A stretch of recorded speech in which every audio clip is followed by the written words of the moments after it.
The Agenda with Steve Paikin is made possible through generous philanthropic contributions from viewers like you. Thank you for supporting TVO's journalism. Tens of thousands of Ontarians have contracted the Omicron variant during this wave. Does that mean the pandemic is over for them? We'll find out. Then our Ontario Hub's report on how testing sewage helps track COVID-19. Also, a behind-the-scenes look at the brand new project, TVO Arts. And from housing affordability in rural Ontario to tensions over Ukraine, we've got the Agenda's Week in Review. It's Friday, January 28th, and that's ahead on the agenda.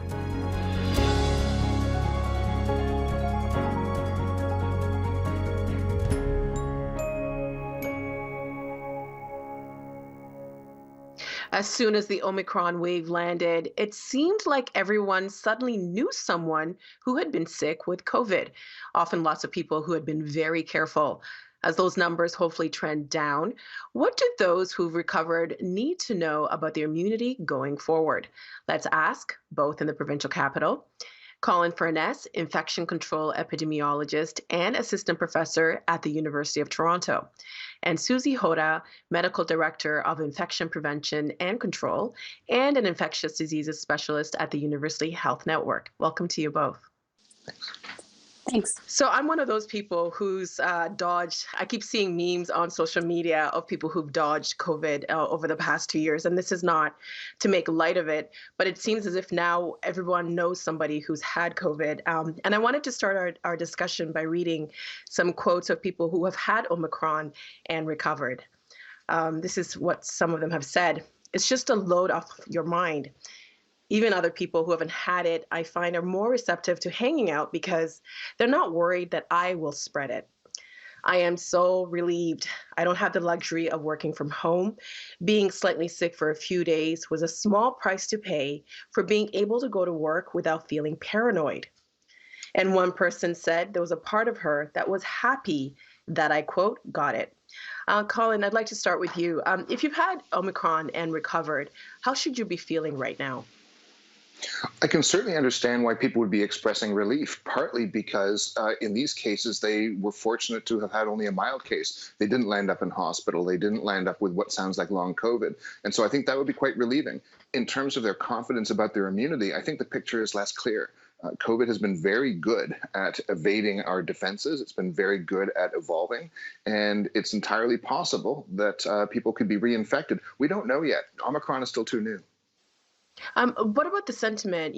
Earlier this week, Dr. Kieran Moore said, we have to learn how to live with COVID.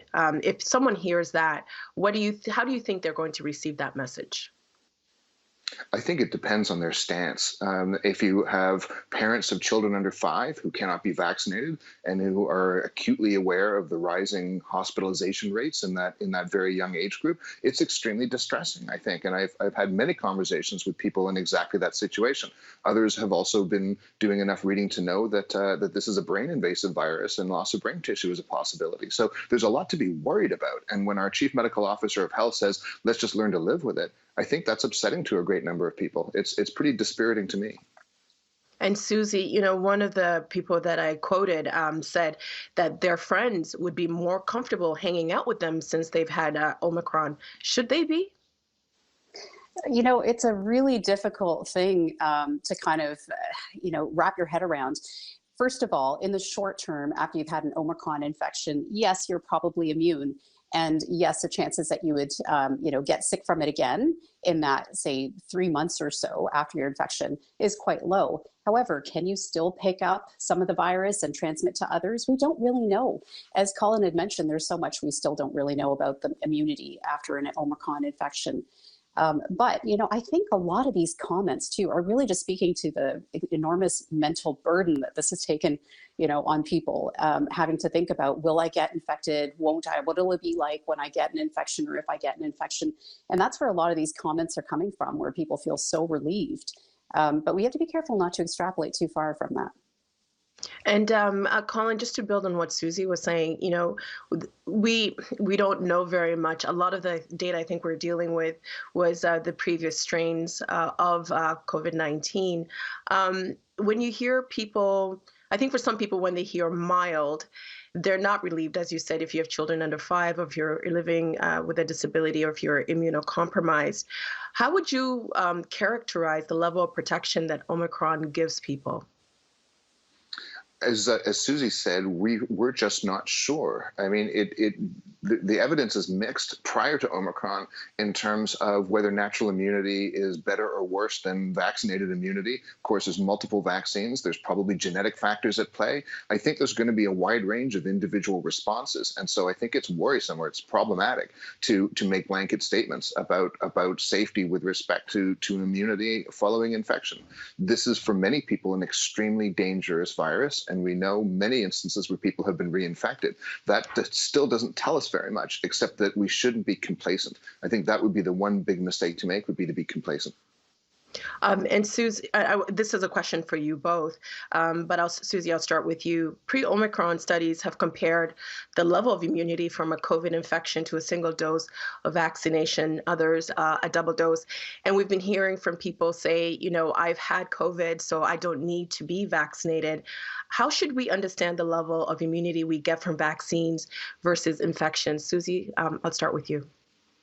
Well, first of all, we deal with different variants over the course of this pandemic, so it's hard to draw conclusions from data from one study. But the other part of it is, as scientists, we don't just look at one study or two studies and say, okay, we have the answer. We have to look at the full body of evidence. And when it comes to this question of which is better and how do they compare in terms of infection-related immunity versus vaccine-related immunity, or what we call hybrid immunity, where you've had vaccines plus you've also had an infection as well, we truly don't really know. It's not so clear. Probably those who've had both vaccines and infections are best protected, at least in the short term. But the durability of the protection from infection versus vaccines or hybrid immunity is really not that clear, and especially with Omicron. Colin? I think there's a large number of case reports of people who were getting autoimmune disease, long COVID, so fatigue, inflammation, and many case reports where vaccination following that caused it to clear up. Now, I'm not an immunologist, I'm not a vaccinologist, and that's a bit of a head scratcher to me. But when I see multiple case reports, what that says to me is vaccination is able to do something very useful for your immune system that infection alone can't. And autoimmune disease is very debilitating. So I think that's pretty key evidence right there to say that they're not substitutable for each other. And I would always choose vaccination whether or not I was infected. And does it matter how severe the infection was? We've been talking, a lot of people have been saying that Omicron is mild. Does it matter if it's a mild infection or if it's a severe case of COVID? Does that impact immunity? Susie?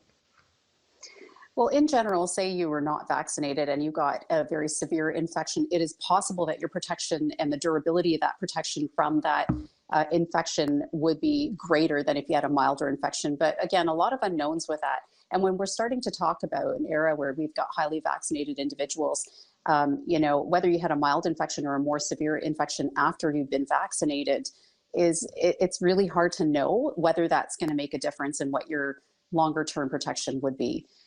So it is less clear after we're dealing with vaccines. But on that topic, at 2 doses of vaccines, even with Omicron, provides really good protection against severe illness. And I think we can't lose sight of that.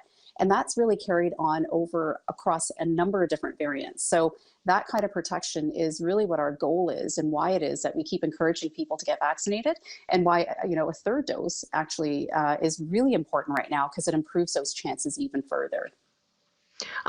There's something that I've been seeing friends talk about, or even people.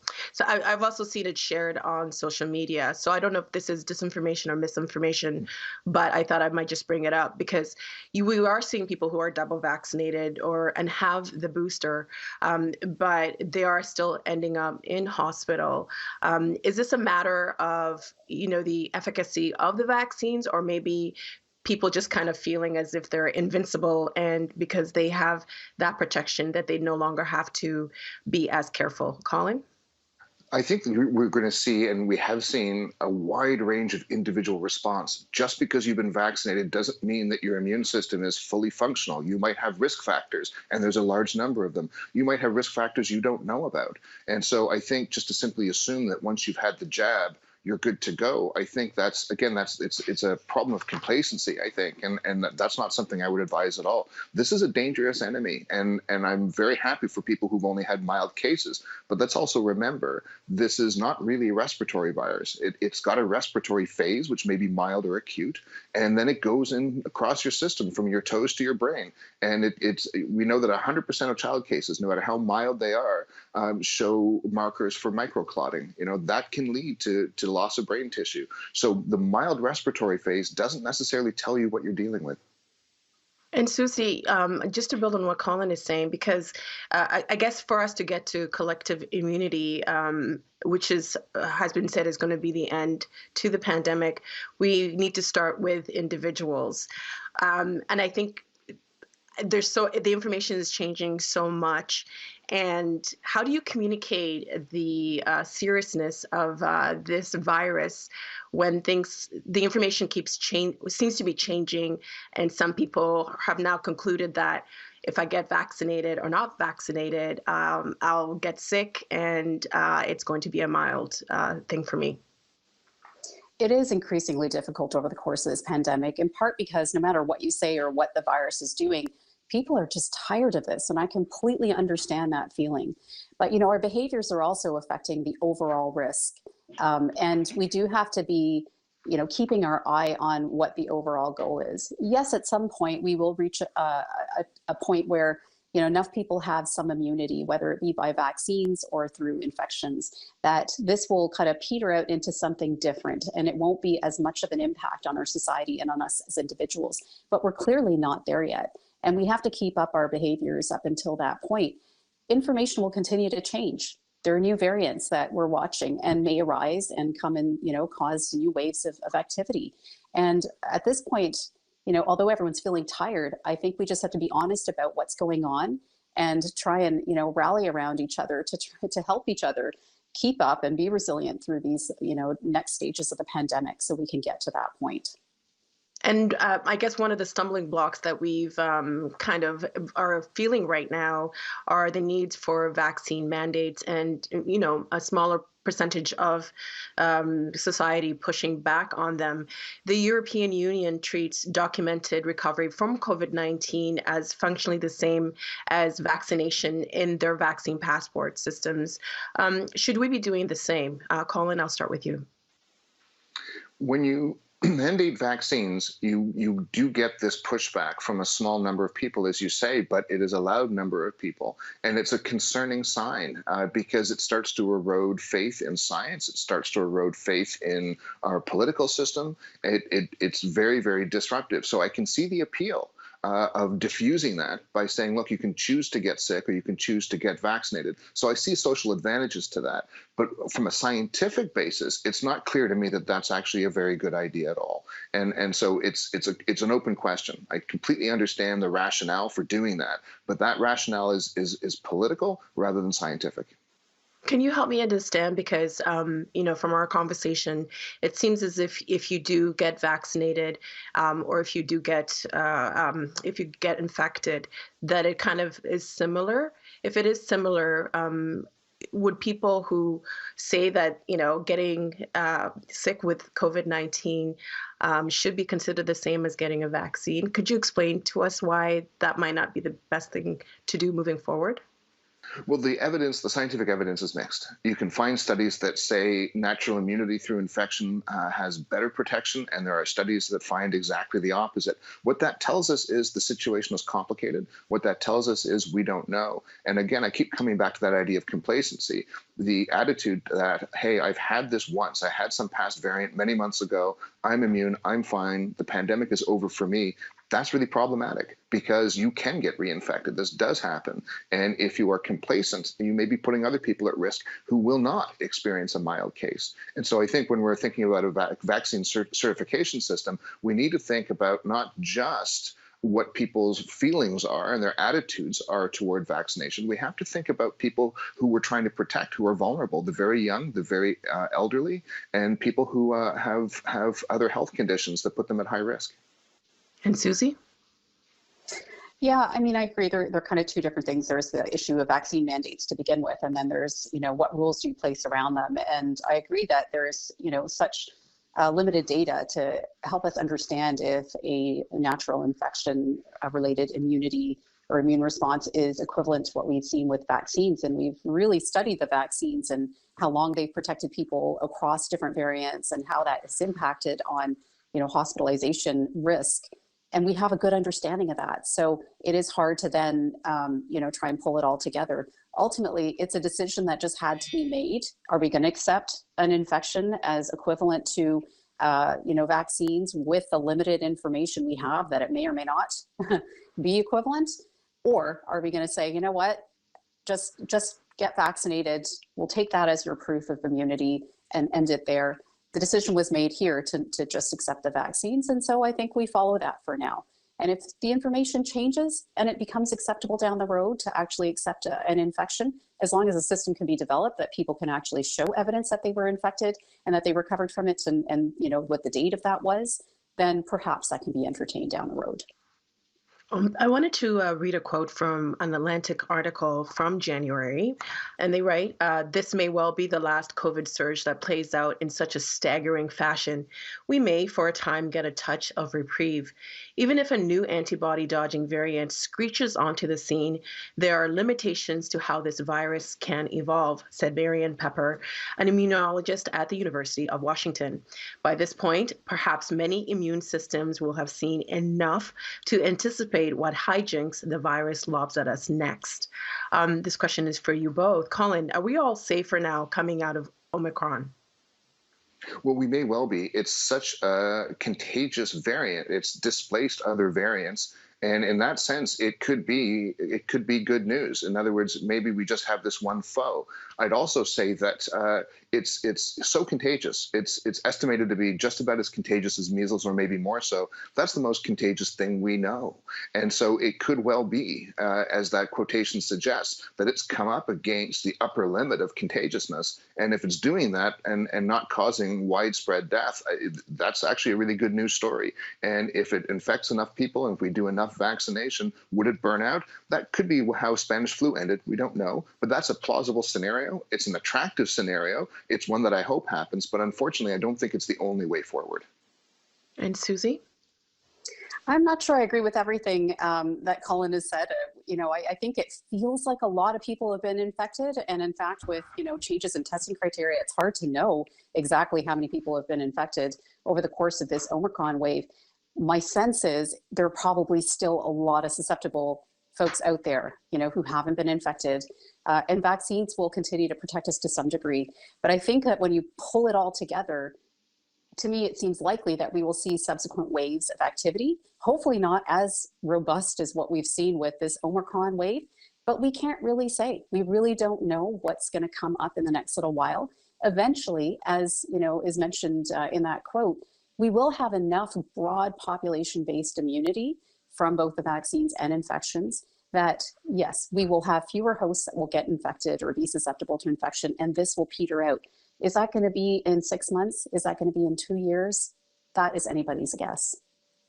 And Colin? I think those are very fair comments.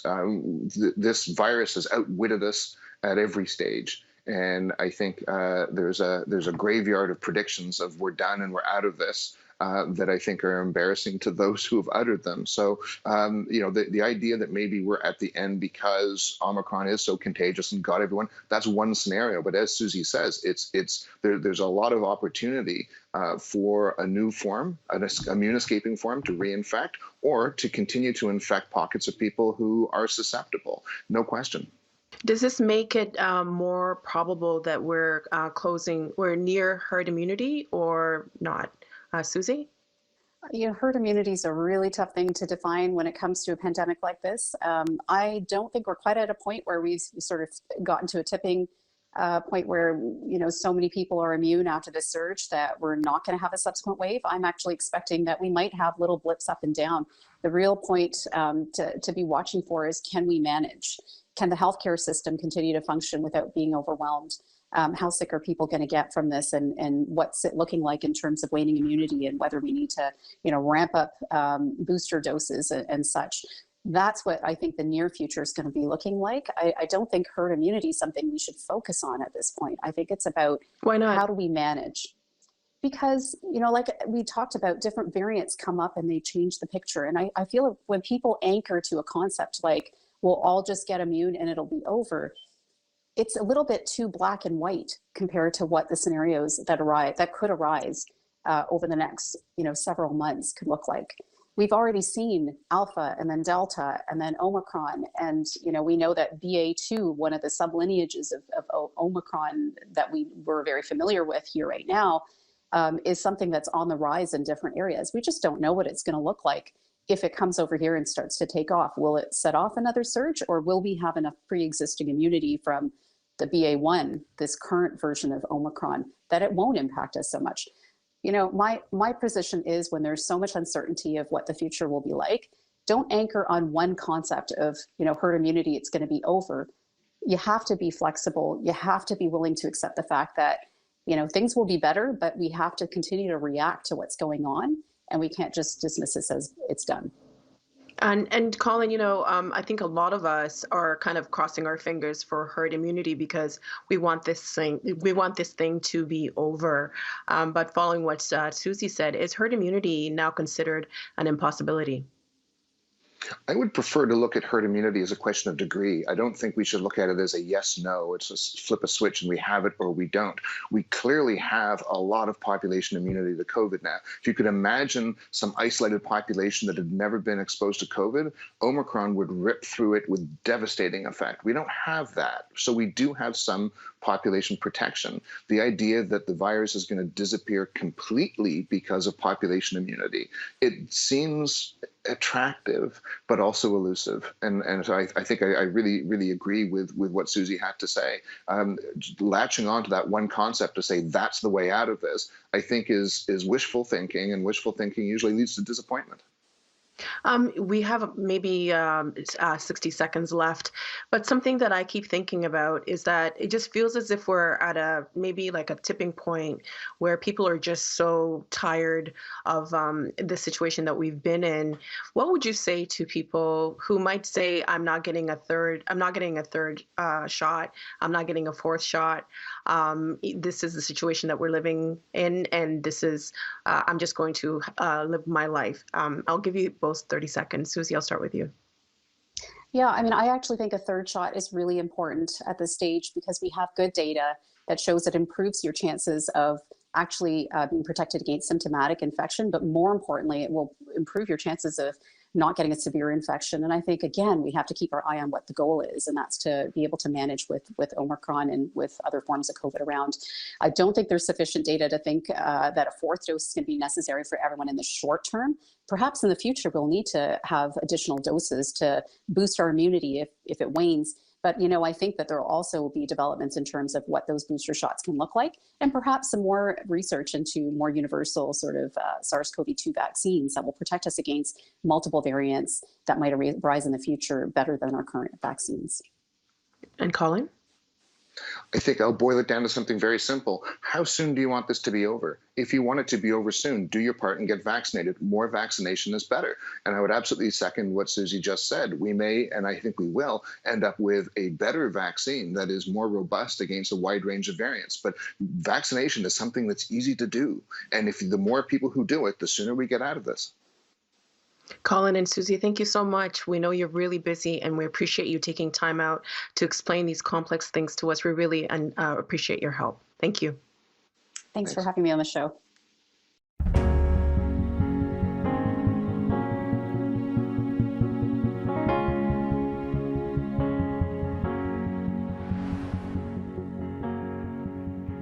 Testing sewage for traces of disease is yet another concept new to most of us, delivered by the pandemic. Justin Chandler covers the Hamilton-Niagara region for Ontario Hubs, and he's been looking into how it's being used in the province. Hey, Justin. Hey there. All right, so last time you were here on the program, we talked about sort of the challenges of tracking Omicron and some of the different tools public health officials can use to get a sense of COVID outside of the regular PCR tests. This time we're talking about using wastewater, which I'm sure a lot of people are like, huh? And I'm curious to talk about that a little bit more. But I want to know, this method of detecting disease has been around for a while. How has it been used in the past? Yeah, for at least 60 years, scientists have been testing wastewater. It started with polio, but they've also tested for things like drug use. So just trying to check generally the concentration of a substance in a pipeline, basically. And when we talk about Omicron, of course, cases are harder to count now. How is wastewater being used to monitor the disease? So similar to how it was used with polio, basically Omicron sheds in someone's feces. So as long as you're pooping into a wastewater system, and scientists can get access into that system, there's the ability then to measure the concentration of Omicron, or any COVID-19. But the Omicron is something they are able to drill down and measure specifically. And they can try to see on a population level how much there is. So in a certain area, they won't be able to say there's this many cases, but they'll be able to say there's this much COVID, and yesterday there was more or less or about the same, and they can track trends that way. Now, there have been some reports that wastewater is showing Omicron has peaked in some areas of Ontario. Can you give us a snapshot of what wastewater is telling us in the province? Yes, so this is part of where it gets quite useful now, and advocates say that wastewater can be a really good tool right now because it's independent from testing. So as you mentioned, we talked before on the show about different challenges that we've had, whereas people aren't able to get tested right now. So case counts aren't necessarily the most accurate way to track this. But people are continuing to poop in the sewer system. So we can keep tracking to see how much Omicron there is, how much COVID there is. And wastewater levels right now are showing that it seems like in a lot of communities, officials say that it's starting to either peak or go down at this point. So hopefully we're past the peak of the wave. I am curious in terms of collecting this data. I know we don't need to get into the nitty gritty of the details, but where exactly are scientists testing the wastewater? This is not just one location. I imagine there's numerous locations. Yes, every public health unit in Ontario actually does this testing, and something like 80% of our population is able to be captured in wastewater testing. But different public health units work with different university labs for the most part, and they test in all different locations. So for example, in Hamilton, there's I think 3 different locations that are tested. And so it really depends sort of where officials are trying to look and how much of a population they're trying to get. You can do population level testing where you're trying to get hundreds of thousands of people in your sample, or you could be doing something more specific, maybe where you're drilling down on an institution where a lot of vulnerable people live, like a homeless shelter or a long-term care home.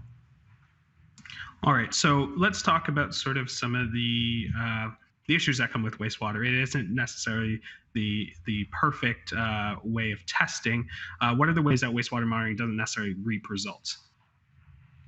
Well, I guess one of the biggest things to note about it is sort of like I mentioned earlier, you're getting a count on a level of COVID-19 in the population. So you're not able to say this many people are sick. You're able to say more people are getting sick or less people are getting sick. So it's good for tracking trends, but it's harder to get that specific number. When you want to do that sort of drilling down on a specific location, like I mentioned, like say a prison, long-term care system, that requires you to be able to access piping in certain ways that might be more difficult depending on the infrastructure. There's also the challenge of determining when there's extra water in a system, how much of that is coming from people and how much of that is coming from, say, the snow or storm runoff. There are formulas that scientists use. There's a process called normalization that they use to try to account for that. So these are problems that people are working through. Now, as you mentioned, all public health units are taking part in it, but some jurisdictions like Ottawa publish their findings where some, like Hamilton, don't. What's the discrepancy there and why? This is an interesting case, and it's kind of difficult to answer here because it's not something that public health in Hamilton has been the most forthcoming about. So both Ottawa and Hamilton use the same lab for testing, a team with the University of Ottawa. And Ottawa has been held up as an example of a place that really uses its wastewater testing, and Hamilton does not publicly report it, and public health says that they don't really look at it. And they say that it's not accurate to local trends. However, one of the researchers that I spoke to for my piece, Robert De La Tolla, he disagrees. He also tests with Ottawa, and he says that Hamilton's results are just as good. He says Ottawa's wastewater testing results really predict hospitalizations very well, and that Hamilton's do the same. Hamilton Public Health says that this isn't the case, and they haven't really been able to tell me why that is. They just keep pointing back to the researchers and saying that's for them to figure out. So it's unfortunately something where we as the public are left kind of wondering what exactly is going on there. I am curious, why is it that we're in the fourth wave and that, we're hearing about this sort of methodology now? I imagine this is something that's been being used since the first wave, but as we know, sometimes more data can be useful, sometimes it can be harmful. But do we have an idea as to why this data is being released sort of in this wave? Yeah, you're right. It's something that that actually has been reported on before. I wrote about this back early when the pandemic was just, well, it had already started, but in the summer, after the pandemic started back in 2020, I was reporting on early initiatives to do this. But really since then, this fulsome network has been set up, and there's a lot of work going on around the province. So it's something that's been going on for quite a while. I think just now there's a lot more stock put in it because as testing has declined, people have said, okay, where else can we look? And that answer for some is the sewers. And let's build on that. I'm curious, how could this technology evolve to monitor diseases in the future once we get past this one?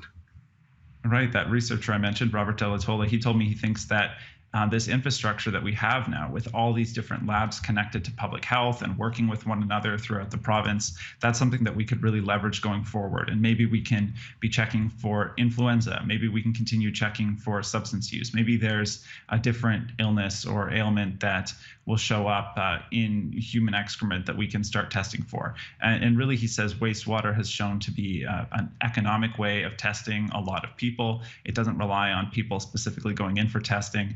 And so that there's just the potential that if this infrastructure stays alive, if funding stays there and people keep working on it, that we could come up with new health solutions in the future. I'm sure a lot of our viewers are probably thinking, I never thought that's where our scientists were looking for the disease, but very interesting stuff, really great stuff. Thank you, Justin. Welcome, take care.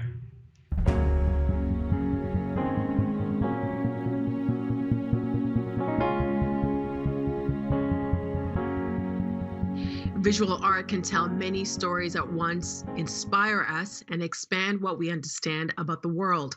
That's great, but it can all be quite intimidating too.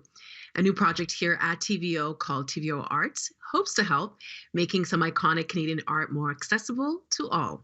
With us now to explain, in Los Angeles, California, artist Camille Turner, whose work is featured in the series. She is also a PhD candidate at York University. And back here in the provincial capital, Natasha Negria, executive producer of TVO Arts, and Catherine Baird, director of the TVO Arts series and creative director at the studio Friends and Enemies. Welcome to you all. Thank you. Thank you. This is really exciting. Natasha, I wanted to start with you. What's the main goal behind TVO Arts? Yeah, so our project is comprised of a series of YouTube videos and an interactive site. And really what we wanted to do was to show how powerful art can be, that art can inspire critical thinking and that it can actually improve our lives. And we wanted to do that in a way that was a bit different than some of the other arts content out there. Our approach is not top down. The idea is not to tell you how you should feel and what you should see when you look at art. But the point is to immerse you into a specific artwork. And we also have in the components made use of everyday Canadians' impressions of art. So what do real people feel and think when they encounter an artwork? And how does our lived experience impact our interpretation of art? So that was a big part of it for us. And then, of course, another part is celebrating Canadian art, Canadian artworks, amazing artists such as Camille Turner and her series Miss Canadiana, which of course is featured in one of our episodes. Well, that was a great segue, Natasha. Camille, I'm actually going to come talk to you, but we wanted to show a short clip from that feature that you are in. Shelton, please roll. By centering her own body in her art, Turner uses performance to confront how Blackness is perceived in Canada. Miss Canadiana was a persona created to do just that. The idea came to her in 1998 after an experience at a shopping mall in North Bay, Ontario. Camille, let's pick up the story there. What happened at the mall in North Bay, and how did it inspire you to create Miss Canadiana? Well, it was a long time ago, and yet this experience is seared in my memory. I was basically walking through this mall, not doing anything strange or dressed strangely, but people were staring at me, and I just felt like disappearing. But I was so aware at that moment also of the contradiction between the mythology of Canada as this place where everyone belongs and my lived experience. And so at that moment, there was this image that flashed into my mind of myself embodying that contradiction. And that is how Miss Canadiana was born. Catherine, it's hard to take your eyes off Miss Canadiana. What is so unique about TVO Arts and how it showcases artworks? Right. So, we've used a combination of techniques like design and illustration and animation to really deconstruct the work of art. This is a project that's made to make art feel accessible to everybody. And there's a lot of art that doesn't feel that way. So we use those techniques to decode and deconstruct those works of art. At the same time, we also use the same techniques to reconstruct stories. So in the case of Camille Turner, we were able to reconstruct this moment from so long ago that actually inspired her to create this piece. And where do artists' ideas come from, and how can we actually use design and animation to bring those back to life? That's a lot of what we've done in the series. Camille, when you said that this happened so long ago, but obviously it's something that you still remember quite clearly. Miss Canadiana sheds light on some really thought-provoking themes. What is it saying about being Canadian and belonging? To me, what I'm looking at, or what I'm thinking about, is the mythologies of nationhood, and the unspoken principles that prop up this idea. There's a principle that's operating there that says that there is the real Canadian and then the diverse other. So what Miss Canadiana is doing is the diverse other is stepping into that role of real Canadian, and that really kind of throws the whole thing into chaos. It reveals these unspoken principles, and so yeah, I feel like if it was a white woman, for instance, doing this piece, it wouldn't have that same meaning. It's when my body transgresses that boundary that it's understood that there is a boundary, that this is revealing the unspoken codes. And Camille, Natasha said that this is about making art accessible. What do you think you can get from art with your piece, Miss Canadiana, you might not be able to have in, say, a printed article or even just a face-to-face conversation? Yeah, there's something visceral that happens between people. When you see someone, there's a communication there. I've seen people respond to Miss Canadiana in very visceral ways. Little girls, little children of color especially, respond to Miss Canadiana in a particular way. It's like they're looking at me and they're seeing themselves, and so it's been a really kind of immediate response, because it's, this is not an art piece on the wall. This is an actual person that you're responding to. So I think performance art in particular, and this type of performance art, it just really draws people into a relationship. Natasha, how did you choose the artworks for the series? Well, it was very hard. There's a lot of incredible Canadian art to choose from.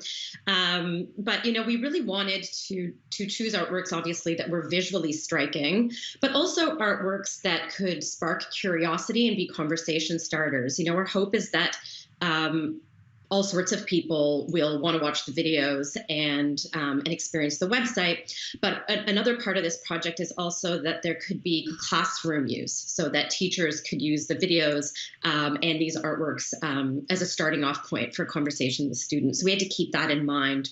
So some of the artworks we chose are really iconic and really well known, while others are slightly less known. But all of them really raise important themes about our relationship to Canada. And we also wanted to make sure that all of them felt really timely and relevant today, regardless of when they were made.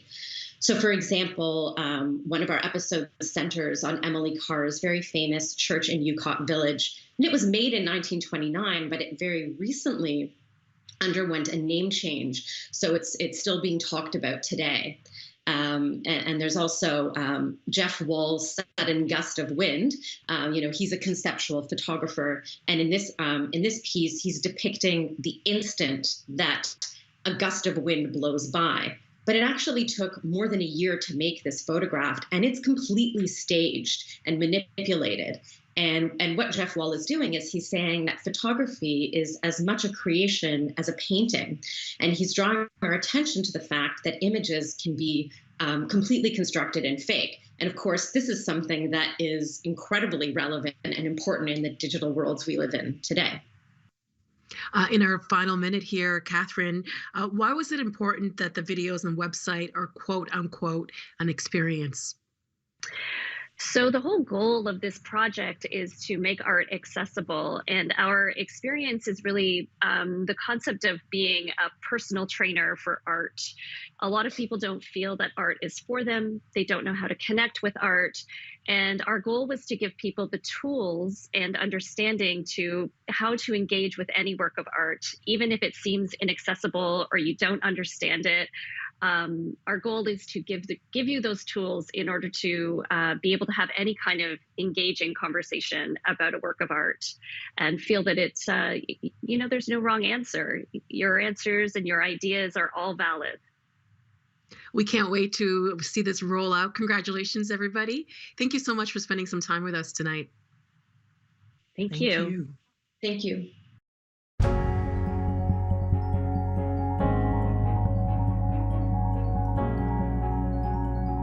The agenda this week considered the situation unfolding in Ukraine and learned how Northern Ontario is tackling the opioid crisis. The Agenda's Week in Review begins with housing affordability in rural Ontario. These high prices for homes and high prices for rents, what kind of ramifications do those things have in smaller communities in this province? Yeah, I think, one of the things that it's done is it's pushed up the price of existing housing significantly. And historically, it was always more costly to build a new house than to buy an existing house. And now those existing homes are in a comparable price point as building something new. The result is it makes it much more difficult for folks, as I mentioned earlier, on limited wages, to be able to afford something in today's market. And I just think that causes issues for families, it causes issues for communities, it causes issues for services and so on. But there is a positive, I think, that's embedded in that, and that is, in fact, the construction of new housing, because all of a sudden, with those inflated prices, I think it'll become more attractive to developers to, in fact, build. And historically, the market often wasn't there in rural Ontario for folks to invest significantly in new housing development. So I see there's a positive underlying it, notwithstanding the higher prices. Well, Lisa, didn't you and your husband, in fact, do that? Yeah, that's absolutely what we're doing and still doing. We're developing properties for rentals, making rental investments because, of course, we can see the need and what is our community needs for rentals. So we built townhouses. We built a big 39-unit apartment building. We did have the seniors in mind, but to be quite honest, we were flooded with everyone, military, the CNL, looking for accommodations. So we do plan on building other apartments, but getting through the red tape to get things built is really tough. Who's red tape? Are you talking municipal or provincial red tape? Our town itself, just doing the bylaws, what we have to have, the land, making sure we're fitting all the requirements. So it's tough.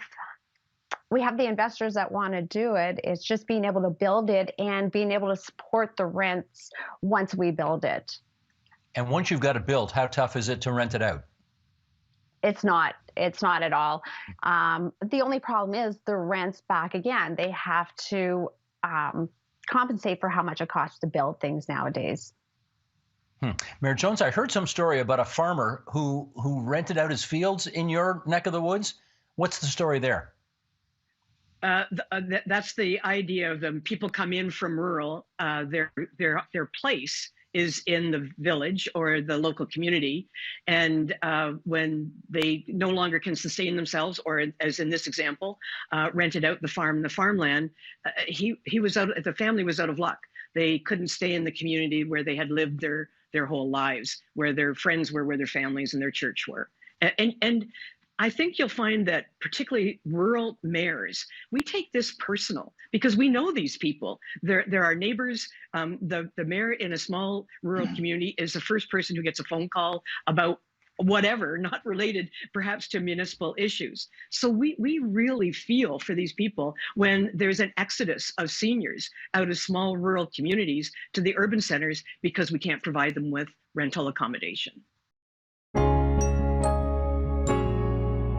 From a public health perspective, how does the opioid crisis and the deaths that it is causing compare to COVID-19 in parts of this province?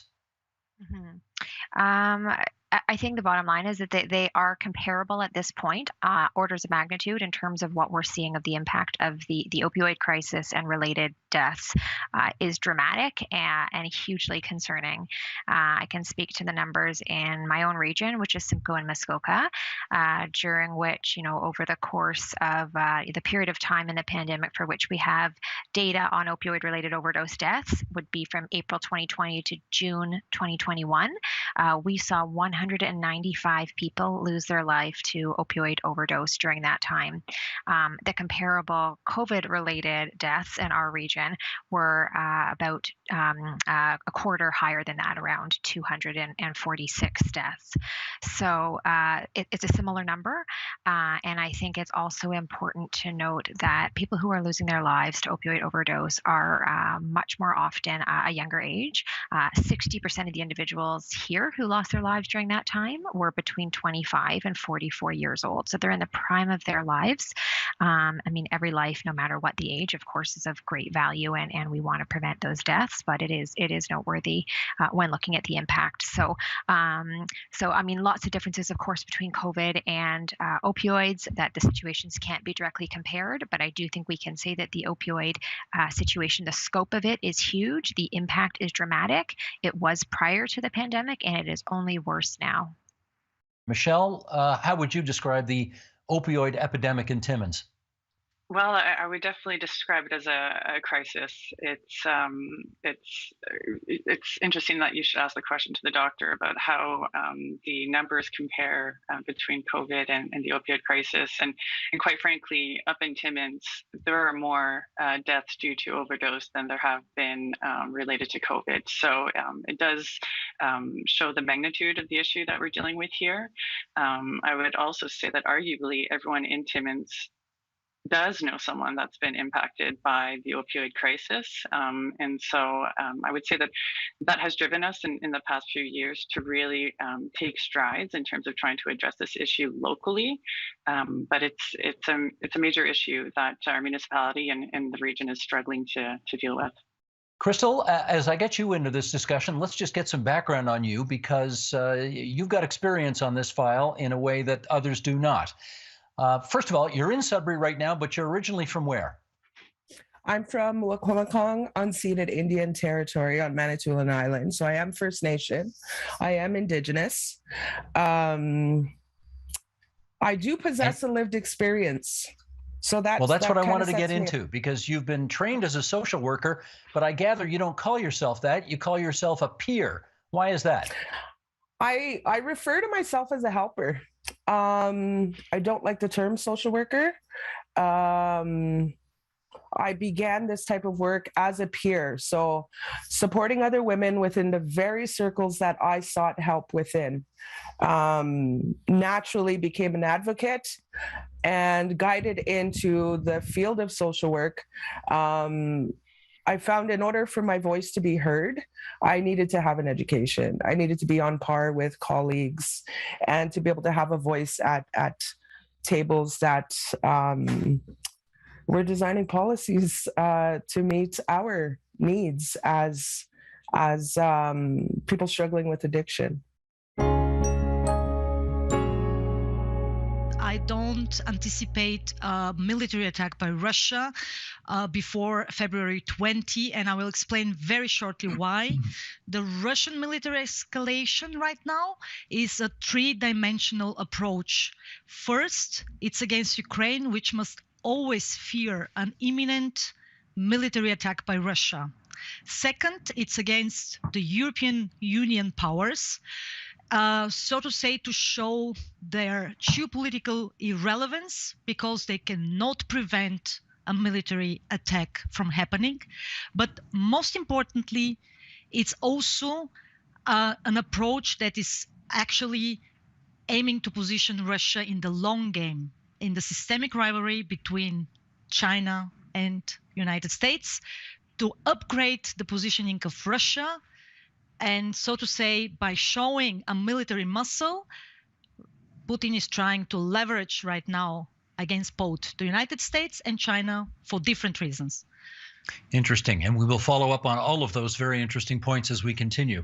Okay, Robert, your view. Do you think an invasion is imminent? I'd say that there's no doubt that there will be some form of invasion imminent. The question is how large. A lot of reports that I've read and the current updates about what are the Russian armaments and capabilities being shipped to the Ukrainian border, as well as to Belarus, suggest that a large-scale invasion may not be imminent immediately. But that's never really been Russia's game when we look at things in the immediate past. We have to think that Russia is going to be trying to take advantage of any opportunity to create division amongst the NATO members and those who are supporting Ukraine. The easiest way to do that would be to have a false flag operation where there might be a tussle between some Ukrainian border operation and some Russian service members, wherein it's not quite clear what is going on. Anytime there is something that is unclear, that is going to be the perfect envelope for Russia to be able to divide the alliance. And that's what they're always looking to do, is to try to make sure that NATO is not united. That's the main danger for NATO, and it always has been. Lucan, we have 2 yeses to an imminent invasion. What say you? So I'm going to hedge my bets and note that we actually really don't know. I mean, right now, the entire world is trying to figure out what's going on in one guy's head. This guy is Putin, who basically has almost no constraints on his actions. He can invade, he can not invade. I mean, Russia is such a system that, I don't think, we don't really know what Putin wants. I don't even think the foreign minister of Russia knows exactly what Putin wants. I mean, I would probably, if I were forced to predict, I would, something along the lines of what you guys say. I think something short, either sort of hidden or ambiguous, but definitely something short, which he pulls back sort of enough to sort of show that Russia matters, but not enough to unite NATO and cause real serious repercussions.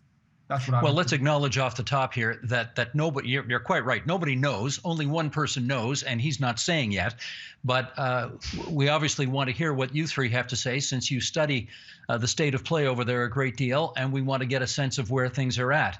Valina, maybe I can get you to follow up on this. If there is an invasion, and you mentioned February 20th as a potential date, what does an invasion look like? So I agree with my colleagues. First and foremost, there will be no full-scale reinvasion of the whole territory of Ukraine. It's going to be a limited operation, limited in scope and time frame. And why did I say February 20? Well, this is the end of the Olympic Games, and I mentioned that it's a three-dimensional approach.